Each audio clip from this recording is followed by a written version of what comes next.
in the negative single digits to the positive single digits in Celsius. That type of weather we experience. Yeah, because I mean we live because I live in a coastal area like near the New York City area, but not in the city, but just outside of which. And we do have this coastal effect, which tends to um, moderate the temperature. But even though you do live in around the Lake Superior part of Canada, but even that didn't really even but even so, you tend to have a lot of bitter cold from the interior parts. Am I right? All right, so let's take a look for Monday morning. It's not even the coldest I've seen. Oh, I see. Really?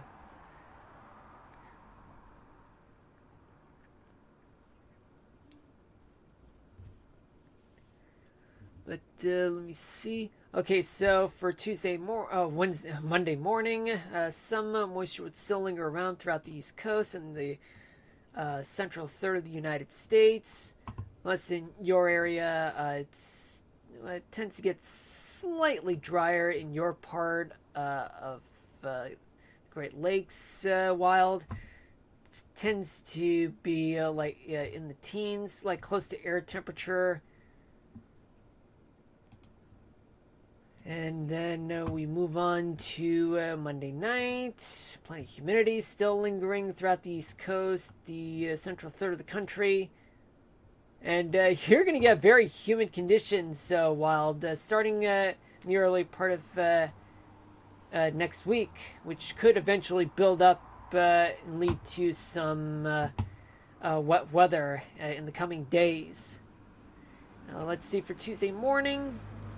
There will be still some moisture on the East Coast, but although there still will be moisture on the central third of the country, but parts of the Dakotas will tend to get a little less moist. But in your area, it does look like as though moisture might get stronger. Rather, there will be a lot more humidity, which means that you might end up getting more moisture, right? See. And finally, for Tuesday night, less humid in some parts of the East Coast, particularly in the Northeast, but still lingering moisture that's still around throughout the central third of the country. But a little less in western Texas, though. Maybe a little bit in Southern California, but not gradually, though. Let me see. You are getting more moisture while the Licaon. Yeah, and that kind of explains why you're going to get some wet weather in the coming days. It's been quite humid this week. It's a lot foggy lately. Yep. Yeah, that's what happens when you get high temperatures and low temperatures that are not so far apart, and when you get humidity reading, and that tends to increase the humidity levels and the dew point being close to the actual temperature. If you really haven't if you're curious about like humidity or something. Wait, why isn't the mouse working? Okay, there we go. Okay, now let's talk about Cape real quick. I know I may be moving a little too slow. Okay, so where's the updraft? Okay, so CAPE stands for convective available potential energy, which in English it's updraft. The stronger the updraft, then you tend to have the buildup of severe weather. Good amount of CAPE in Florida and parts of the central third of the country, but most notably in the mid-Mississippi region. But in your case, while not much is happening, I mean, just because it's humid, doesn't really mean that there's going to be any chance of some severe weather in your area. But although maybe a chance of some few storms, but nothing too severe at the very least. At least that's for tomorrow morning. Tomorrow night, Cape goes up, but just a little bit in South Florida, but a lot in the central to the mid to upper Mississippi Valley, and some humid Cape will be in the other parts of the Great Plains. But your area, it's not much Cape, maybe a little bit, but not much, not significantly, a lot. Monday morning, some Cape will be in Florida, and as well as the Mississippi Valley, Texas. Not much updraft in your case while for Monday morning, but by Monday night, still some in Florida, but a lot all over the central to upper Mississippi Valley, from St. Louis all the way to Minneapolis. But in your case, it's still a little bit, but not much. But the rest of the Great Plains, just a decent amount of Cape updraft. Then by Tuesday morning, a lot of updraft in the Florida Keys and parts of South Florida, a little bit in the center part of the country.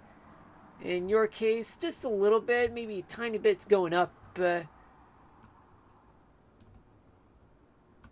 And finally, a lot of Cape all over South Florida and the Great Plains, and especially Minnesota, Iowa, Missouri. But in your case, there could be like some Cape could go up, which does indicate there could be thunderstorms while the Lake Caon.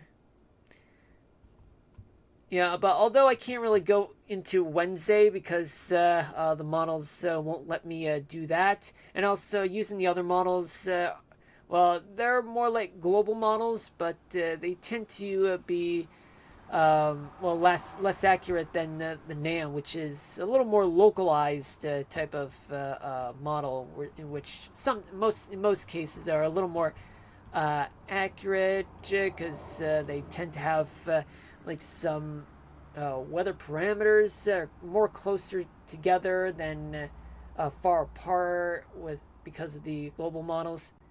I know you may not get this in that I've put too much information on your head, and I deeply apologize for that. I hope we get thunderstorms. I find them relaxing. Because unless it's severe thunderstorms. Oh, yeah. Yeah, taking a nap during a thunderstorm is great, but if it's severe, that'll wake you up and scare you sometimes.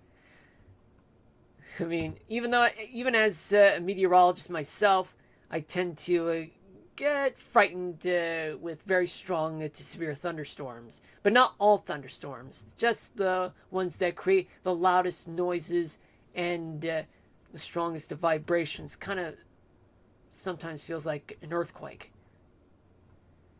And finally, the last part will be radar.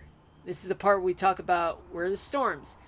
Some storms will be located throughout the southeastern part of the country, but it's worse in the Great Plains, and just a little bit of showers there, and more storms. And storms are about to build up in the Pacific Northwest. But in your case, maybe a few clouds and showers in some parts in your area, and as well as parts of Southern California. We move on to tomorrow night. Tomorrow night, some few clouds and showers will be located from Florida all the way to North Carolina, but a lot of strong to severe storms will be all over the Great Plains down to Texas, and some storms will occur throughout the Northern Rockies and parts of the Pacific Northwest, mostly in the interior. And a little bit of showers in the interior parts of the Northeast, but in your area, not much though. I mean, it's going to be pleasant for tomorrow for sure. Which is exactly. Yep, exactly. Yeah, Then we move on to Monday morning. I think I can hear background music. Hold on.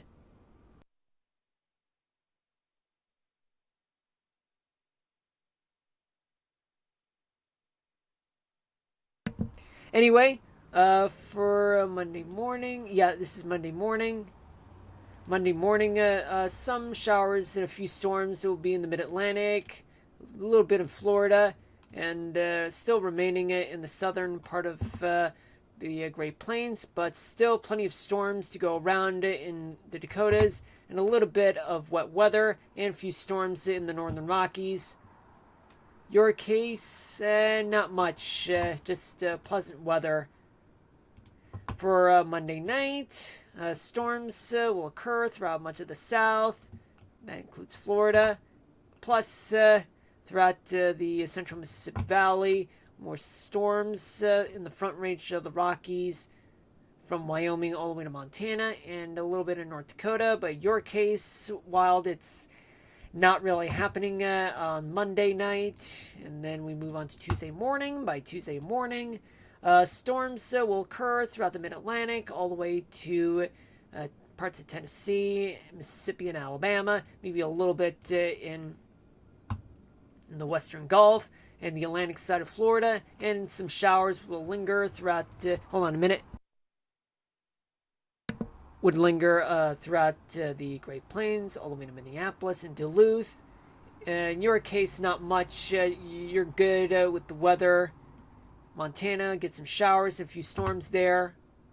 And finally, by Tuesday night, still lingering showers and a few storms in the mid-Atlantic from Pennsylvania and North Carolina all the way to Tennessee, maybe a little bit in Missouri, and some left over in Iowa, Minnesota, and Wisconsin, and parts of Michigan, and more in Florida. A few parts in Texas will get some showers going. More storms in the Central Plains all the way to eastern Montana. In your case, it's starting to dry up, but however, that could change by the time Wednesday rolls around. So everything's starting to build up. But yeah, there could be some wet weather on Wednesday in your area. All right, so now let's move on to Minecraft. I'm so sorry that for those of you who wanted Minecraft, well, I talked too much about weather. Now let's focus on Minecraft. Just waiting. Okay. Now it says Colormatic. All right. So for those of you who just got here, welcome to the stream. This is Marlon here, and this is episode 68 of Mushroom City in Minecraft. Right now, we are continuing, from where we left off, but the thing is, I just got started, or rather just finished the part where I put every 5 streets and avenues just to fill out those streets, just to give myself markers, just so that I know where I am in the city, and also I just lay out the entirety of the city. So that means I'm good with I'm like good with the area of the map, but the thing is that I still have a lot more streets to do. But we're going to start with downtown, where we start laying out the streets. But before we do that, I just need a quick sip.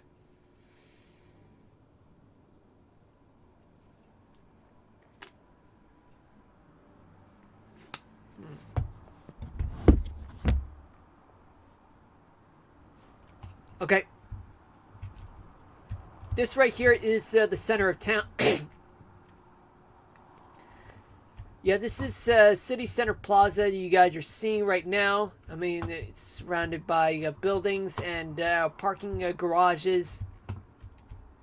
I mean, because parking in the center of town is illegal because it'll clog up the traffic. And this is a roundabout in order for the traffic to keep on flowing. There is this overpass where everyone who works in the complex would have to go over and under the streets. And not only that, but there is a subway underground. There is a freeway system that's all over the city, but so far I only managed to get a few blocks